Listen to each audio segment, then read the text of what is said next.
After 20 years of service, after 2 tours in Iraq, I came home a decorated major. My father, Robert, took one look at the medals on my chest and roared, "Is that scrap metal going to pay the mortgage on this house? You are a disgrace." He had no idea that his humiliation was the final order I would ever obey. My name is Rachel Vaughn. I'm 32 years old, and after my entire adult life spent in the uniform of the United States Army, I was finally coming home. The rented sedan felt too quiet as I drove it through the familiar, tired streets of Lorain, Ohio. The air, thick with the damp smell of Lake Erie, carried the faint, metallic scent of rust from the steel mills that had long ago fallen silent. Everything seemed grayer, smaller than I remembered. A layer of defeated dust seemed to coat the whole town. I pulled over in front of Miller's Bakery, an old-fashioned German bake shop my father loved, its windows steamy against the crisp autumn air. Inside, the warm, sweet scent of cinnamon and sugar was a stark contrast to the world outside. I bought an apple pie, still warm from the oven. The heat radiated through the thin cardboard box on the passenger seat. A fragile, artificial warmth on a cold day. I'd imagined this moment 1,000 times, playing it over and over in my head during long, silent nights on watch in Baghdad. In my dreams, the front door would swing open, my mother would wrap me in her arms, and the smell of this very apple pie would fill the kitchen, a signal that I was truly, finally safe. But as I parked in front of the 2-story house, its faded blue paint peeling at the edges, a familiar gnawing unease coiled in my stomach. The house itself looked exhausted, weary, as if it had absorbed the very spirit of the people living inside it. I took a deep breath, the disciplined inhale of a soldier, and walked up the cracking concrete path. My father, Robert, opened the door. His steelworker's build was still formidable, a solid block of a man. But his hair was completely white now, and his once bright blue eyes were as cold and hard as a winter sky. There wasn't a flicker of joy, not even recognition. "You're back," he stated. It wasn't a question. His voice was gruff, the sound of a hammer striking metal. Behind him, shrinking into the dim hallway, was my mother, Catherine. Her hands, I saw, were nervously wringing the front of her floral apron. And to her right, leaning against the doorframe with his arms crossed, was my brother, Alex. He wore an expensive, tailored suit, a stark contrast to the worn-out surroundings, and his face held an expression of smug indifference. No one moved, no one stepped forward. There was no embrace. A heavy, suffocating silence filled the doorway. They just stared at me, or rather, at the army combat uniform I wore, as if I were a stranger delivering bad news. The silence stretched, becoming so dense I could almost feel its weight on my shoulders. I suddenly felt like a 10-year-old child again, caught doing something unforgivable, even though I had done nothing at all. I forced myself to break the stillness, holding out the pie box towards my mother like a peace offering. "I brought Dad's favorite," I said, my voice sounding foreign to my own ears. "Apple pie." My mother's hand twitched, a hesitant, bird-like motion, but my father swatted the air in front of her, a sharp gesture of dismissal. His gaze dropped from my face and fixed on my chest, on the neat rows of ribbons and medals I had earned. The silver star, the purple heart, the Distinguished Service Medal. He raised a hand, not to welcome me, but to point, his finger thick and calloused. His voice, when it came, was no longer a gruff statement, but a roar that echoed in the small, cramped foyer. "What did you bring that scrap metal home for?" he bellowed, his finger jabbing towards the medals. "Is that gonna pay the mortgage on this house? Is it gonna buy your mother's medicine? He turned his furious gaze on Alex, then back to me. Look at your brother. He takes care of his parents, sends money every month. You disappear for a dozen years and come back with this useless junk. His voice cracked with rage. You are a disgrace to the Vaughn name. Disgrace. The word hit me first, then the others. Scrap metal. Useless junk. Each one was like a piece of shrapnel tearing through my chest. Shock, pain, numbness. I could feel the blood drain from my face, a cold wave washing over me. I looked at my mother, her eyes filled with tears, but she quickly turned her head away, wiping at her cheek as if to erase the evidence. I looked at Alex. He just shrugged, a barely there motion, and a small, cruel smirk flickered across his lips. A disgrace? I had commanded hundreds of soldiers. I had been responsible for bringing other people's sons and daughters home, some of them in flag-draped coffins. I carried scars, both on my skin and on my soul, from defending the very values he claimed to believe in, the ones he supposedly taught me. And this was my welcome home. My training kicked in. In a crisis, you don't feel, you act, you compartmentalize. I locked the searing pain away in a box deep inside me. I said nothing. Words were pointless. They were a foreign currency in this house. With a steady hand, I leaned forward and placed the warm apple pie on the small, cluttered end table by the door. Then I straightened up, turned my back on them, and walked away. The front door didn't slam shut behind me. I heard no movement from inside. I reached the bottom of the steps, paused, and then turned back. I walked up to the open door, took hold of the cold brass knob, and pulled it shut myself. The latch clicked into place with a quiet, final, and decisive sound. The cold from the front doorknob seemed to have seeped into my bones. Hours later, sitting on the edge of a stiff bed in a cheap motel room off the interstate, I still couldn't get warm. The air smelled of stale cigarette smoke and industrial cleaner. Through the thin window, the neon sign of a 24-hour diner cast a sickly green glow across the room, illuminating the dust motes dancing in the air. I couldn't sleep. My father's words played on a relentless loop in my mind. Scrap metal. The phrase echoed in the hollow space inside my chest. When? When had my life's achievements become scrap metal in their eyes? The question hung in the air, and slowly, like ghosts emerging from the fog, the memories began to surface. It started with the rooms we grew up in. Alex's bedroom was a shrine, a museum dedicated to his golden boy status. The walls were covered in blue ribbons from track meets, gleaming football trophies from his time as the high school's star quarterback, and framed honor roll certificates. My father, who rarely lifted a finger for household repairs, had spent an entire weekend building and staining a special oak shelf just to display Alex's awards. It was the centerpiece of the room, a testament to his value, his potential. My room, on the other hand, was bare. My walls were painted a plain, forgettable beige. There were no trophies, no ribbons, just my books, stacked neatly on a rickety particle board shelf, and a large, faded map of the world I'd pinned to the wall, covered in little red dots, marking all the places I dreamed of going. It was a map of escape.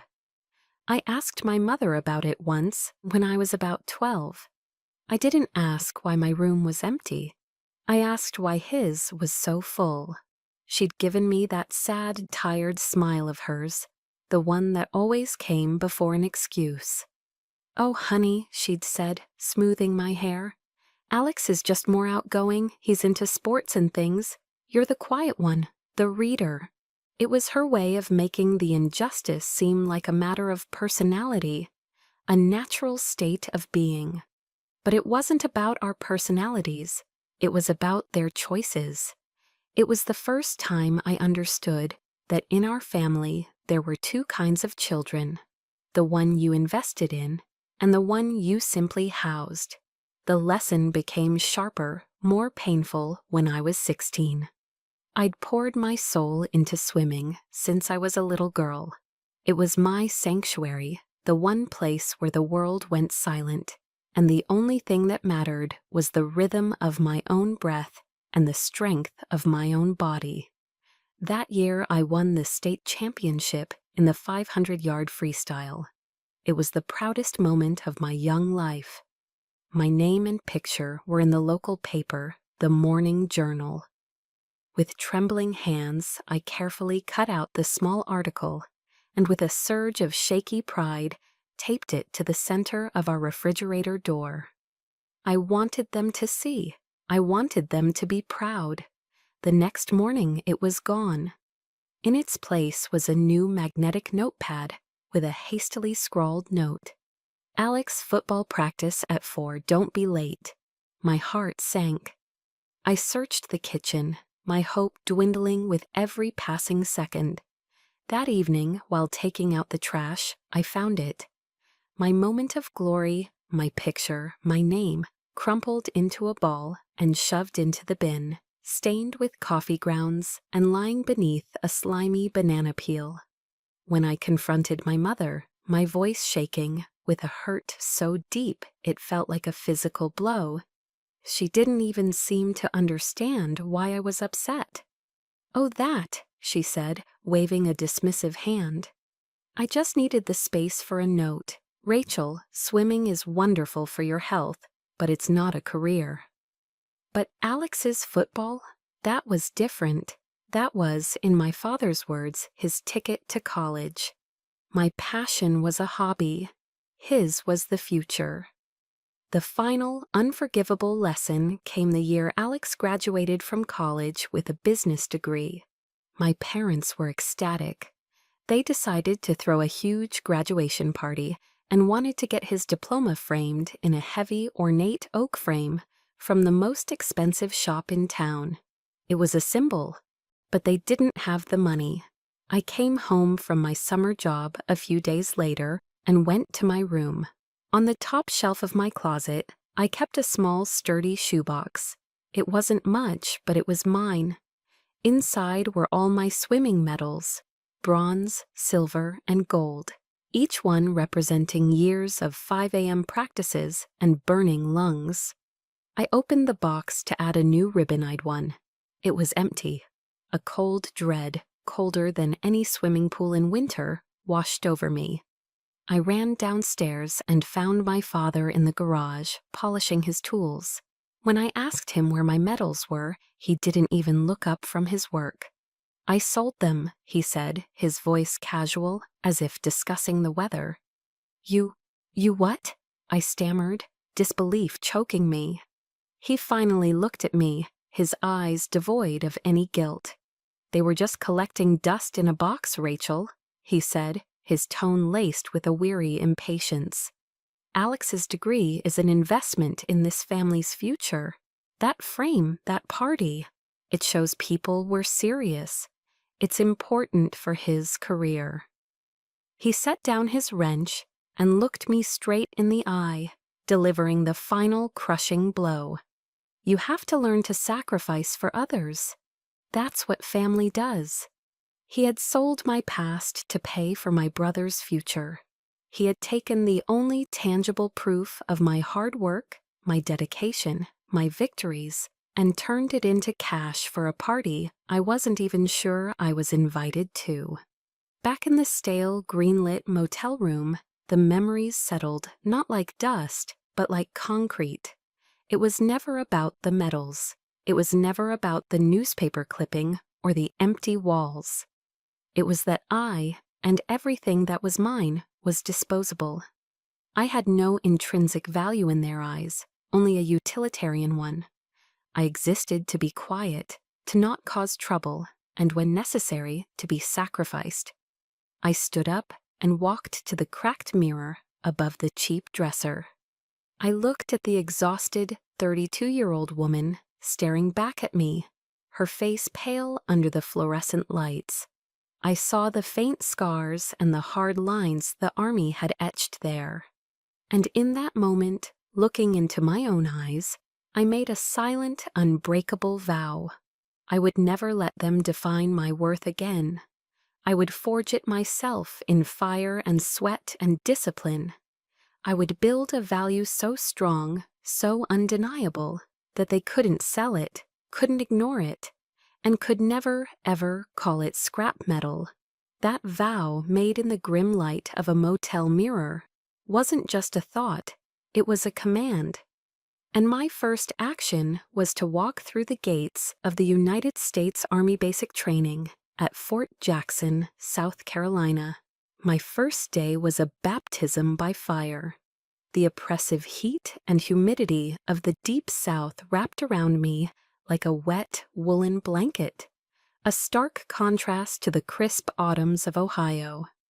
The air was never silent. It was constantly pierced by the roaring shouts of the drill sergeants, their voices like gravel and thunder. I was a small-town girl, barely 5'5", lost in a sea of hundreds of male recruits who towered over me. Their eyes followed me everywhere, filled with doubt and a touch of derision.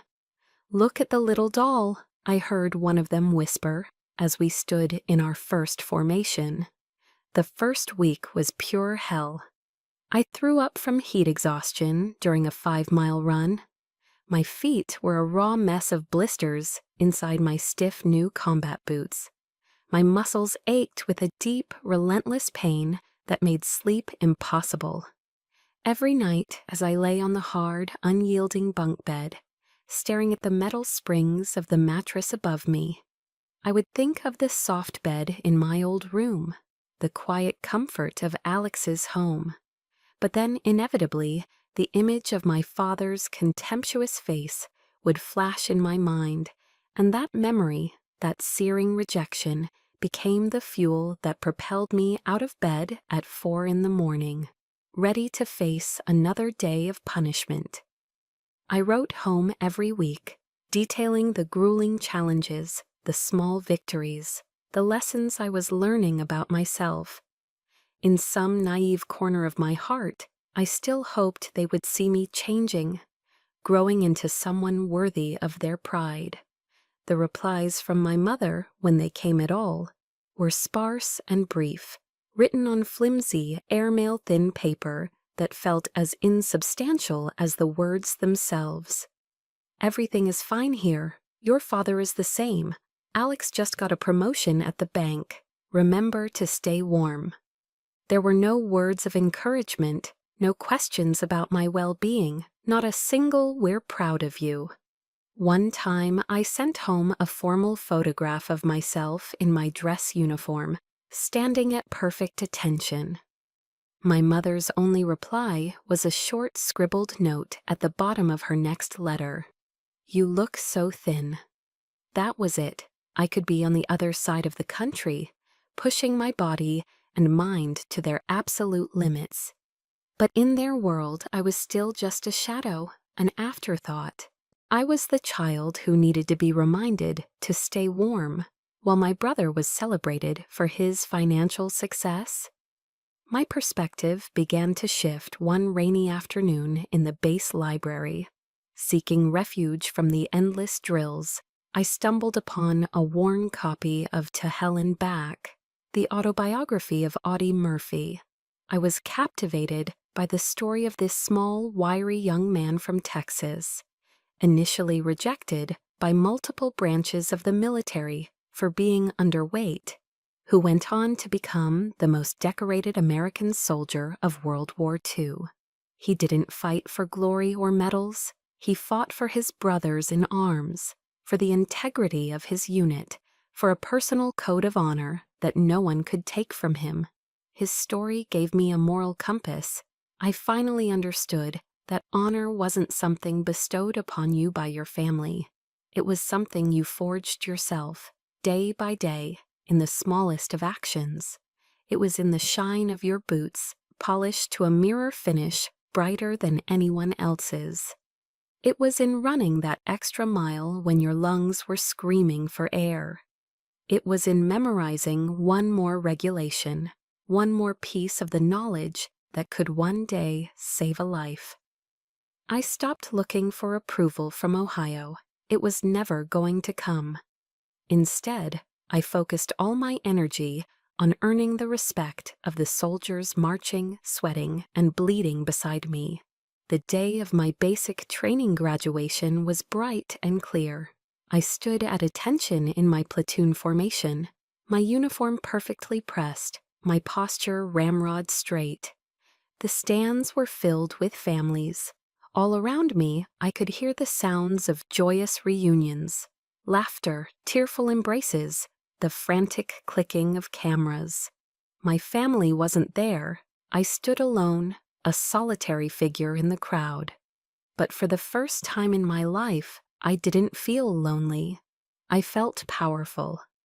The emptiness in the stands where they should have been no longer felt like a void of rejection, but a space of freedom. When the company commander called my name, his voice booming over the loudspeaker, my heart didn't leap with a need for their approval. For demonstrating outstanding leadership, discipline, and motivation, the Distinguished Honor Graduate for Bravo Company is Private Rachel Vaughn. As I walked to the podium to receive the plaque, I didn't glance at the empty seats. I looked straight ahead at the endless blue sky, at the future I was building with my own two hands. The roar of the drill sergeants, once a sound of terror, now felt like a validation. I had survived, and this was only the beginning. After the solitary strength of graduation, I was assigned to my first duty station at Fort Carson, Colorado. The rugged beauty of the Rocky Mountains was a world away from the flat gray landscape of Ohio, but the loneliness I carried with me felt exactly the same. I arrived as a quiet, wary private, determined to prove my worth through hard work and to keep my head down. My platoon sergeant was a man named David Miller, though everyone just called him Dave. A sergeant first class from Texas, he was a man of few words, with a weathered face and eyes that seemed to see everything without ever needing to stare. I was, at the time, the only woman in the platoon, and the casual sexism was an immediate, if predictable, challenge. A few of the older specialists took to calling me Princess and would try to assign me menial tasks, like cleaning the barracks while they worked on the vehicles. I never complained. I just did the work and tried to outperform them in every drill. One sweltering afternoon, we were performing maintenance on our armored personnel carriers. The air was thick with the smell of grease and diesel. A corporal, a guy named Henderson, who seemed to enjoy making my life difficult, accidentally knocked a can of used motor oil all over my clean uniform. He and a couple of his buddies snickered. "Whoops," Henderson said, his voice dripping with false innocence. "Better go clean that up, Princess." I clenched my jaw, my knuckles white as I gripped a wrench. Before I could even form a response, a calm, steady voice cut through the noise of the motor pool. "Henderson." It was Dave. He hadn't raised his voice, but the entire area went quiet. He walked over, his boots silent on the concrete, and looked not at me, but directly at the corporal. His gaze was flat, unreadable, and utterly commanding. "Clean it up," Dave said, his voice low and even. "For Private Vaughn, right now." He paused, letting the silence hang heavy in the air. "And from this moment on, you will remember that she is your sister in arms, not your punchline." Henderson's face turned beet red. He stammered an apology and scrambled for a rag. I just stood there, stunned. It was the first time in my life anyone had ever stood up for me. That first Thanksgiving away from home, I was resigned to eating alone in the nearly empty mess hall on base. I sat with my plastic tray of lukewarm turkey and instant mashed potatoes, trying to ignore the profound ache of holiday loneliness. A few minutes later, two people stopped at my table. It was Dave and his wife, a kind-faced woman named Sarah. "Absolutely not," Sarah said, her smile warm enough to melt the Colorado snow. "We are not letting one of our soldiers eat Thanksgiving dinner alone." Before I could protest, they were whisking me away to their small off-base house. The moment I stepped inside, I was enveloped by the glorious smells of real roast turkey, stuffing, and fresh-baked pumpkin pie. They welcomed me into their home, sat me at their table with their two young children, and treated me not as a guest, but as one of them. I played with their kids, helped clear the table, and for the first time in years, I felt the simple, uncomplicated joy of being part of a real family. Later that night, as Dave drove me back to the barracks, he looked over at me. "In the Army, we look out for our own, Vaughn," he said quietly. "Out here, that's all we've got." My 21st birthday came and went a few months later with deafening silence from Ohio. No card, no call. By then, I had learned not to expect it. But that evening, when I trudged back to my room, exhausted after a long day of field exercises, I found my entire platoon waiting for me in the common area. They'd strung up a clumsy, hand-painted banner that read "Happy B-Day Vaughn," and on a small table was a lopsided chocolate cake from the PX glowing with candles. Dave lit a match and held it to the wicks. As 30 gruff, out-of-tune voices joined together to sing "Happy Birthday," I couldn't stop the tears from welling in my eyes. They weren't tears of self-pity, but of overwhelming gratitude. They had remembered.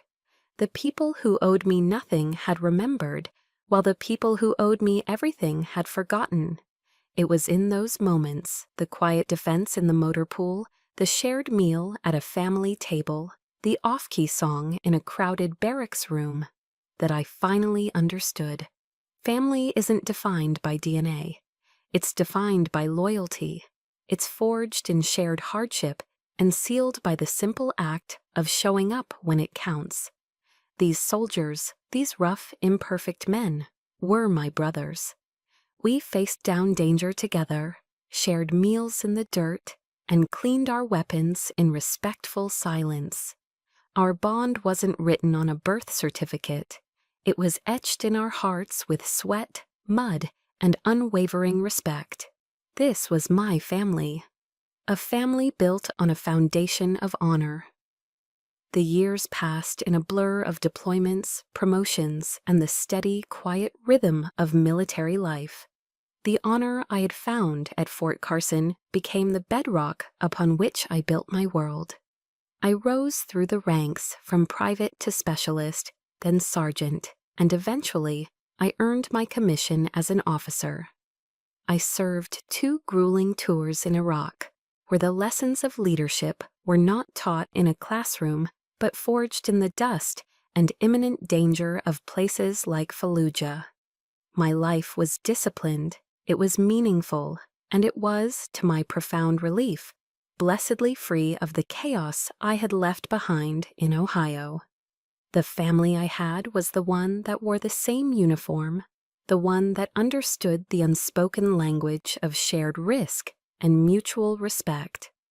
Then one evening, after nearly a decade of carefully maintained distance, the past came calling. I was at my command post in Baghdad, reviewing after-action reports. My body was heavy with the weight of my gear and the exhaustion of an 18-hour patrol, my mind still sharp with adrenaline. The satellite phone on my desk buzzed, a jarring intrusion into the focused quiet of the tent. I glanced at the display. It was a number from Cleveland, my brother, Alex. We hadn't spoken in almost 2 years, not since a brief, awkward call on my mother's birthday. His voice, when I answered, was slick with an unfamiliar cloying sweetness that set my teeth on edge. "Rachel, little sister, long time no talk. Hey, I hear you're doing great over there. Real hero stuff, huh?" I remained silent, my guard instantly and instinctively up. The flattery felt like a poorly constructed disguise. This wasn't a social call. I knew it in my bones. After a few more hollow pleasantries about the weather in Ohio and the state of the Cleveland Browns, he finally got to the point. "Listen, Rach," he said, his voice dropping to a conspiratorial whisper, as if he were letting me in on a state secret. "I'm onto a golden opportunity, a massive real estate development deal right downtown. It's a sure thing, an absolute home run. But the bank, you know how they are. They need a little more security. I need a co-signer on the loan." He paused, a calculated beat to let the request sink in. "And you know, with your stable military career, your perfect credit, the bank would approve it in a heartbeat. It's just a formality, really." I was speechless, the receiver cold against my ear. He was calling me from the climate-controlled safety of his suburban home, asking me, a soldier sitting in a war zone half a world away, to risk my entire financial future, the very future I had so painstakingly and independently built for myself, on a vague business deal I knew nothing about. I must have hesitated for too long because a note of panic entered his voice. "Hold on, Mom wants to talk to you," Alex said quickly, as if playing a trump card. Suddenly, my mother's voice was on the line, trembling with a practiced theatrical fragility I knew all too well. "Rachel, honey, it's your father." Her voice was thick with unshed tears. "His heart, it's not doing so well. The doctor says he needs to avoid any and all stress." Her voice cracked pitifully. "This project of Alex's, it would finally give us some security. Your father could finally rest, knowing we're taken care of." She delivered the final calculated blow, her voice dropping to a guilt-laden whisper. "Don't you want your father to have some peace?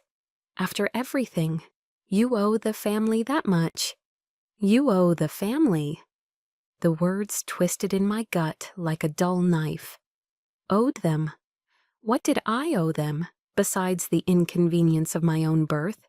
They were using my father's health as emotional blackmail, holding it hostage to force my hand. A vicious war raged inside me. The disciplined officer I had become, the woman who assessed threats for a living, knew this was a trap. But the lonely child, still buried deep inside, the one who had once taped a newspaper clipping to the fridge, still yearned for their love. "Maybe," that foolish child whispered, "if you do this, they'll finally see you." Torn and confused, I did the only thing that made sense. I ended the call with a non-committal answer and immediately dialed the one person I trusted completely. I called Dave Miller. He was a master sergeant now, a mentor and a true friend. I laid out the whole situation for him, my voice flat and clinical, as if describing a tactical problem rather than my own family's treachery. Dave listened patiently, without interruption. When I was finished, his response was immediate and blunt. "Rachel, don't be a fool. That smells rotten from a mile away. You need to check him out. Let me make a call." With his network of contacts, it didn't take long. The truth, when it came, was uglier than I could have imagined. Alex's golden opportunity was a high-risk speculative gamble. He had suffered massive, catastrophic losses in the stock market and was drowning in debt. The loan wasn't for an investment, it was to cover his losses. It was a desperate bailout. They had lied, all of them. A cold, clear rage settled over me. It wasn't the hot, tearful anger of a wounded child. It was the icy fury of a soldier betrayed. They didn't just disrespect me, They were actively willing to destroy me to save themselves. My stability, my honor, my future, it was all just another resource for them to exploit. No different from the swimming medals in the shoebox. That evening, my mind made up, my heart encased in ice, I called the number back. Alex answered, his voice full of false optimism. I cut him off mid-sentence. "The answer is no," I said, my voice steady and hard as frozen steel. "I'm not signing anything." The fake charm vanished instantly. His voice became shrill with entitlement as he started shouting, calling me selfish, ungrateful, a disgrace. Then the phone was snatched away, and my father's familiar roar filled my ear. "You are no daughter of mine," he bellowed. Then the line went dead. This time I felt no pain. There was no shock, no fresh heartbreak. There was only a profound, chilling sense of release. The final frayed tether that had bound me to them for a lifetime had finally snapped. And they were the ones who had cut it. Several years of silence passed after that final decisive phone call. I had been promoted to captain, then major. I was stationed at the Pentagon, a world of strategy and policy that felt a universe away from the raw emotions of my past. The quiet satisfaction of my career was my shield, and the silence from Ohio was a welcome peace. Then an invitation arrived. It was thick, cream-colored cardstock with elegant, swirling calligraphy. Alex was getting married. The reception, the invitation announced, would be held at a prestigious golf club in a wealthy suburb of Cleveland. For a moment, just a fleeting, foolish moment, a tiny crack appeared in the wall I had so carefully constructed around my heart. A sliver of hope, as faint and treacherous as a desert mirage, flickered to life. A wedding, a new beginning. Maybe marriage would mature him. Maybe this was their way of extending an olive branch, a chance to finally mend the shattered pieces of our family. Against my better judgment, I decided to go. I spent a week's salary on an elegant, floor-length navy blue gown and a ridiculously expensive crystal vase for a wedding gift. I wanted to show them I wasn't the failure they remembered. I wanted, for one last time, to walk into a room with them and be treated not as an obligation, but as family. The irony, when I realized it, was so bitter it felt like a physical taste. The date of the wedding was the Saturday of Memorial Day weekend. That same weekend, my old unit was holding a solemn ceremony at Arlington National Cemetery. They were dedicating a memorial plaque to the soldiers we had lost in a brutal, protracted firefight in Afghanistan. A battle I had commanded, a battle I had been lucky to survive. My duty was clear. But the foolish hope persisted. I called my mother, my voice calm and reasonable, explaining the situation. I would attend the ceremony in Arlington that morning to honor my fallen men, and then I would drive through the night to be at the wedding reception that evening. Her response was a frantic, pleading whine. "You have to be here, Rachel. You have to. Your father will never forgive you if you miss your own brother's wedding for a bunch of strangers." Strangers. The word hung in the air between us, cold and obscene. Those strangers were the men who had died under my command, the brothers who had bled out in the Afghan dust so that others, including myself, could come home. The line went cold with my silence. I kept my word. The ceremony at Arlington was a blur of dress blues, white marble, and heartbreaking grief. I stood with the families of my men, sharing their tears and their dignified sorrow. Then, my duty done, I got in my car and drove for 8 straight hours, fueled by caffeine and that last stubborn shred of hope.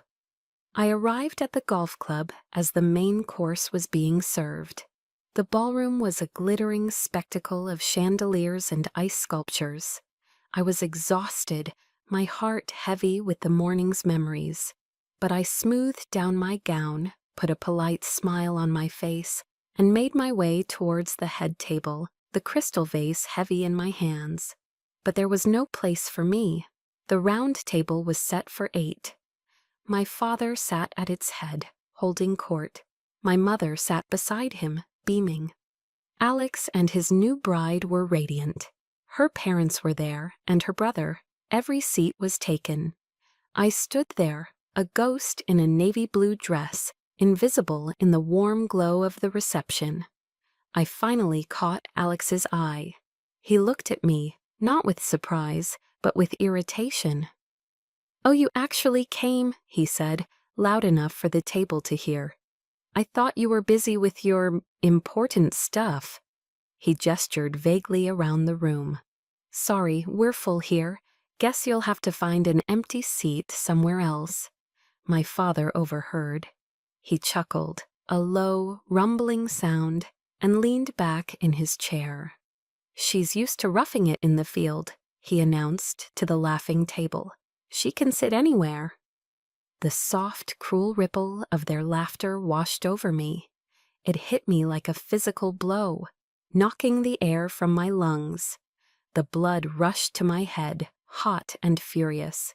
This wasn't just an oversight. This wasn't just a slight. They were turning my service, my sacrifice, the very memory of the men I had just mourned that morning, into a punchline at a party. I looked at their faces one by one. Alex's smug, triumphant grin. My mother's complicit silence, her eyes refusing to meet mine. My father's open, undisguised contempt. And in that deafening, soul-crushing moment, a quote from Theodore Roosevelt, one I'd memorized years ago, echoed in my mind. "It is not the critic who counts. The credit belongs to the man who is actually in the arena, whose face is marred by dust and sweat and blood." I was not the critic. I was the woman in the arena. And my face was still marred with the dust of Afghanistan. I took one deep, steadying breath.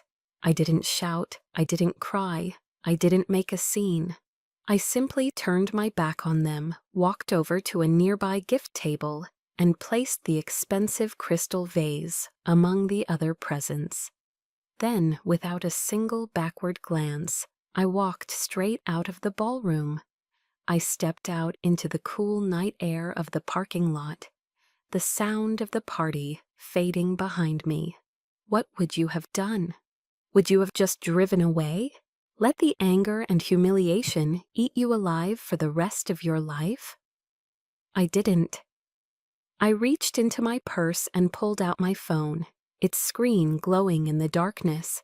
The time for silent retreat was over. The time for enduring their disrespect had ended. I wasn't just leaving.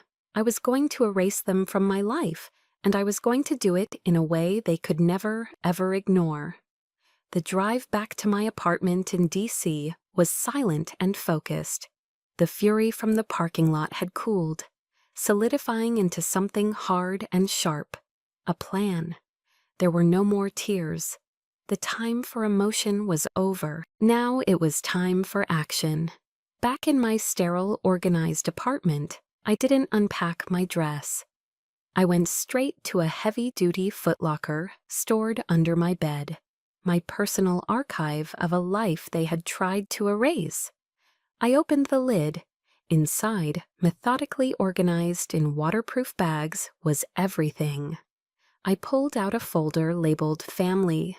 I took out the stack of flimsy letters from my mother, each one a testament to her indifference. I went to my laptop and printed out years of phone records, highlighting every call I had made that went unanswered, and every call they had made that ended with a request for money. I found the faded carbon copy bill of sale for the truck my father had sold without my permission years ago. I made a call to a trusted friend from my old unit, now working in finance, and asked him to pull every public record he could find on Alex's failed business ventures. Each piece of paper, each digital record, was a piece of intelligence. Each fact was another round of ammunition. This was no longer a messy family dispute. This was an operation, and I would execute it with the precision of a trained military officer. But even the best officer knows you don't go into battle alone. You need allies. A few days later, I took a flight to Washington, D.C., and walked into an office building near Capitol Hill. Dave Miller, now retired from the Army, was working as a senior advisor for a Senate Committee on Veterans Affairs. I didn't greet him with tears or a hug. I walked in, placed a meticulously organized binder on his desk, and said, "Dave, I need to brief you on a situation." I presented my case not as a broken-hearted daughter, but as an officer outlining a plan of action. I laid out the evidence, the timeline of neglect, the financial exploitation, the final public humiliation. Dave listened, his face growing more grim with every page I turned. He looked at the phone records, the financial reports, the timeline of events. When I finished, he closed the binder and looked me in the eye, his expression hard as granite. "They went too far, Rachel," he said, his voice low and firm. "This isn't a family problem anymore. This is abuse. And it's an insult to the uniform you wear." He leaned forward. "What's your objective?" "To tell the truth," I said, "once and for all." He nodded slowly. "Then I'm with you, not just as your friend, but as a fellow soldier. We protect our own." During the next few weeks, as we prepared, a forgotten email surfaced in my government inbox. It was a formal notification from the Pentagon, sent months ago and buried under a mountain of daily briefings. It announced an upcoming ceremony where the president would be honoring a select group of officers for their quiet, strategic contributions to national security. My name, to my surprise, was on the short list for consideration for the Presidential Medal of Freedom. My first instinct was to delete it. Medals were the cause of this whole nightmare. They were just scrap metal. I no longer needed validation from a piece of ribbon and brass. But then an idea began to form in my mind, a strategic possibility so potent it took my breath away. What if? What if I wasn't just considered? What if I was actually chosen? What if the undeniable truth of my career, my service, my honor, was announced on national television, at the highest possible level, at the very moment they were celebrating their own petty triumphs? It wouldn't be revenge. It would be an unavoidable, irrefutable fact. It was the perfect weapon, a silver bullet. I immediately began to prepare for a battle I wasn't even sure I'd be fighting. I had Dave use his contacts to discreetly inquire about the selection process. I started writing, not a speech, but my own story for myself. I documented every detail, every lonely holiday, every dismissive comment, every dollar sent and never acknowledged. I needed the facts sharp and ready in my mind. I was no longer Rachel Vaughn, the discarded daughter from Ohio. I was Major Vaughn, the commander of the most important operation of my life. The objective, Operation Truth. My silence was over. It was time for the world to listen. The morning of the ceremony, I sat in a hushed waiting room in the East Wing of the White House. My Army service uniform was immaculate, the fabric crisp and heavy. I could feel the familiar weight of my medals on my chest, not as scrap metal, but as anchors to a life of purpose. My breathing was slow and steady, a practiced calm I had mastered under fire. In my mind, a single verse from the Gospel of Matthew echoed, a phrase I'd held on to through the long nights of planning. For there is nothing concealed that will not be revealed, nor secret that will not be known. At that very moment, 300 miles away in Ohio, I knew my family was gathering. I had seen the details of the event online. They were celebrating my parents' 45th wedding anniversary with a lavish brunch at the same country club where Alex had been married. The menu was a symphony of indulgence, lobster tails, filet mignon, endless champagne. It was a world of performative wealth, of hollow celebration. My world, in contrast, was one of quiet, solemn dignity, a world of honor paid for in sweat and blood. Dave sat beside me, his own suit perfectly pressed. He reached over and gave my hand a firm squeeze. "Ready, General?" he asked, his voice low. I had been promoted to Brigadier General 6 months prior. Hearing him use the title still felt surreal, but today it felt right. I gave him a curt nod. "Ready." The ceremony began, broadcast live on all the major news networks. I knew that in the private dining room of that country club in Cleveland, a large television would be on, likely tuned to a sports channel. But I had arranged for a little nudge, a text message, sent by a friend to Alex's new father-in-law a few minutes prior.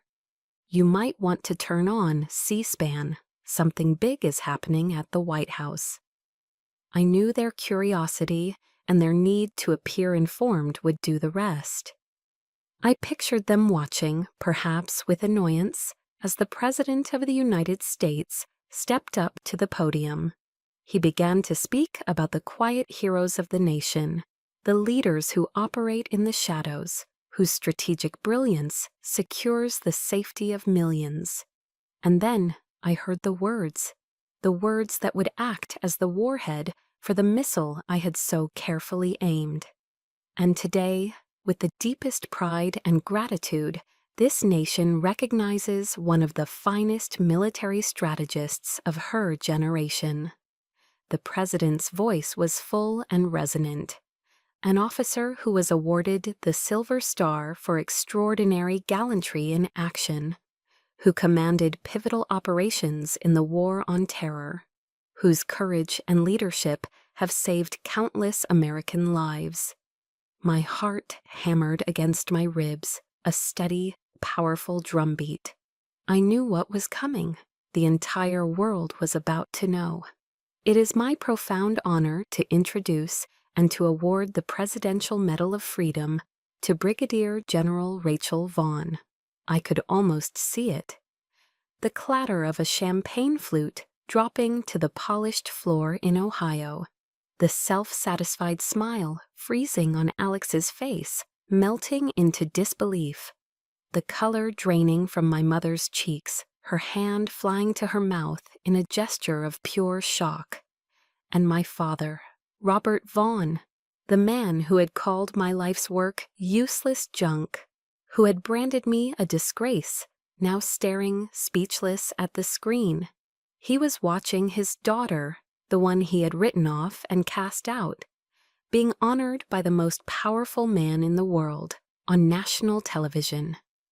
The stunned silence in their private party must have been louder than the thunderous applause that erupted in the East Room. They had made me invisible, but now the whole country was looking at me, and through me they were looking at the profound public failure of my family.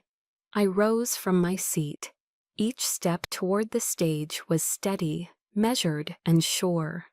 I walked through the applause, my back straight, my gaze fixed forward. The President shook my hand firmly and fastened the medal around my neck. He leaned in and spoke, his voice for my ears alone. "This country owes you a debt it can never fully repay, General Vaughn." I stepped back, faced him, and executed the sharpest, most precise military salute of my career. It was a gesture of respect for his office and a final silent farewell to the weakness of my past. I did not look for the cameras. I did not search for their faces through the lens. I looked at my future, a future I had seized for myself. This was not revenge. This was revelation. This was truth brought into the light. They had refused me a seat at their table, but it no longer mattered. My name was now being carved into the pages of American history, and that was a celebration they could never ever attend. The ceremony ended, but the explosions had just begun. My phone, which had been on silent in my purse, lit up like a switchboard under attack the moment I returned to the hotel. Dozens of missed calls, a flood of text messages. From my mother, "Rachel, why didn't you tell us? Please call me." From Alex, "We need to talk now." The now was in all caps. I sat on the edge of the hotel bed and watched the screen flash, a silent, frantic light show. For the first time, my silence wasn't a product of their neglect. It was a choice. It was a weapon. Dave, who had accompanied me back, looked at the phone, then at me. "What are you going to do?" "Let them wait," I said, my voice calm. "They've let me wait my whole life." I let the calls and texts pile up for a full day. Finally, I answered a call from a number I didn't recognize. It was my mother, Catherine, calling from a friend's phone. Her voice was a torrent of hysterical sobs. "Rachel, everyone here, the way they're looking at us. Your father, he hasn't said a word since yesterday. What have you done to us?" The accusation, the immediate pivot to her own victimhood, was so predictable it was almost boring. "I haven't done anything to you, Mother," I said, my voice cool and even. "I just lived my life. Maybe it's time you tried living yours." I ended the call before she could reply. A few days later, there was a frantic knock on my hotel room door in D.C. I looked through the peephole. It was Alex. He looked terrible, his expensive suit wrinkled, his face pale and haggard. I opened the door but stood blocking the entrance. "I'm sorry," he stammered, his eyes darting around nervously. I was a jerk. I'm so sorry, I didn't know." He trailed off, then corrected himself. I didn't realize you were so important." There it was, the truth, wrapped in a pathetic excuse for an apology. His regret wasn't for his cruelty, but for the public humiliation of being proven wrong. "Let me be clear, Alex," I said, my voice quiet but unyielding. "You're not sorry for how you treated me. You're sorry you got embarrassed. Those are two very different things." He opened his mouth to argue, to plead, but I simply looked at him. I didn't invite him in. I let him stand there in the hallway, an unwelcome stranger at my door, just as he had let me stand on the edge of his wedding reception. He eventually turned and walked away. The most difficult call came that evening. It was my father. He didn't apologize. He didn't congratulate me. His voice was still laced with that familiar, grating authority, but for the first time, I could detect a tremor of uncertainty beneath it. "Rachel, you get home right now," he commanded. "We need to sort this out as a family." "We are no longer a family, Mr. Vaughn," I replied, the formal address deliberate and sharp. "You made that quite clear." A roar of pure, impotent rage came through the phone. "I am your father. You will listen to me." "No," I interrupted, my voice as cold and sharp as polished steel. "You are Robert Vaughn, and I am Brigadier General Vaughn. We have nothing further to discuss." I hung up. A profound silence filled the room. In that moment, I had built the final wall. It wasn't made of brick or stone. It was forged from self-respect, a boundary they could never again cross. The final communication came a week later. A thick, handwritten letter from my mother arrived, forwarded from my office. I sat for a long time just holding it before finally slitting the envelope open. In her looping, unsteady script, she admitted to everything: the favoritism, the fear, the silent complicity. I was always so afraid of your father, she wrote. Afraid of his anger, of his disappointment. It was always easier to agree, to keep the peace. I chose the easier path, Rachel, and that path sacrificed you. I'm not asking for your forgiveness, because I know I don't deserve it. I just wanted you to know that I see it now. After all these years, I finally see it. The letter didn't bring me comfort. It didn't magically heal the wounds of a lifetime, but it brought something else, a bitter, painful closure. She hadn't been blind. She had chosen not to see. She had chosen her husband over her daughter. That was the truth. And the truth, no matter how painful, is always, in the end, a release. A year after the ceremony at the White House, I formally retired from the United States Army. I didn't return to Ohio. I didn't return to the gray, tired streets of my childhood. Instead, I took the savings I had carefully accumulated over a lifetime of service and bought a small, sturdy log cabin nestled in the woods on the shores of Chautauqua Lake in upstate New York. The peace here was a living thing. Every morning I would sit on the worn wooden planks of my porch, a steaming mug of black coffee in my hands, and watch the mist rise off the still, dark water. The air smelled of pine needles and damp earth. I had spent my entire adult life in service, in conflict, in the structured noise of the military. Now, in the profound quiet of the wilderness, I was finally learning how to just be. To live in the stillness. I wasn't idle. I volunteered for a mentorship program for young female veterans, helping them navigate the difficult transition from military to civilian life. I listened to their stories, helped them translate their hard-won skills into resumes, and guided them through the labyrinth of the VA system. In helping them find their footing, in watching them reclaim their voices from the noise of their own pasts, I found a new, quieter kind of purpose. I was helping them build the foundations for their own lives, just as I had been forced to build mine. One crisp autumn afternoon, a young woman I had been mentoring, a former specialist named Maria Sanchez, came to visit. She was a sergeant now, her posture confident, her eyes bright with a strength she hadn't possessed when we first met.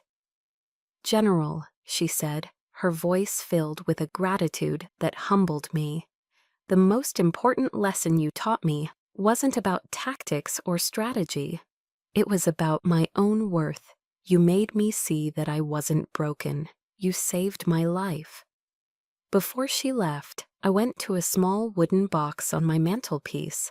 I took out one of my personal challenge coins, the brass heavy and cool in my palm. I pressed it into her hand.